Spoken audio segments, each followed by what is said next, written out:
Ақтөбеде Аузулы ақындар бас қосты. Бабадан қалған байтағым аймақтық ақындар сайысына елге танымал айтыскерлер де келді. Аламан айтыстан сусап қалған халықтың қолдауын көрген ақындар қанаттанып, қоғамдағы мәселелердің басын ашты. Өнер додасы Қазақ хандығының 550 жылдығына арналған.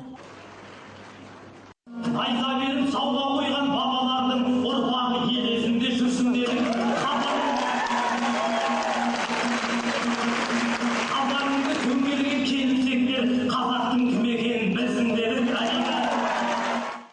Соңғы жылдары Нұр Отан партиясы тарапынан қолдау алған халық өнерінің батыс аймаққа атбасын бұруы көпшілікті қуантып тастады. Көрермендер залға лық толды. Айтыс екі айналымда өтеді. Алғашқы айналымнан ұпай саны бойынша алғаш шыққан екі айтыскер ақтық мәреге жолдама алады. Ал ақтық айтыс Жамбыл жерінде өтпек. Жалпы айтыстың жүлде қоры 5 миллион 100 мың теңге. Биылғы мерекелер легіндегі айтыстарды пайдаланып, өзіміздің өткен ұлан байтақ тарихымыздың бар екенін, өзіміздің данышпан хандарымыздың, билеріміздің, бектеріміздің болғанын айта білу. Сол арқылы жаңа жас қауымды, елді жақсылыққа бастау. Осы міндетті атқарсақ, парыздың орындалғаны.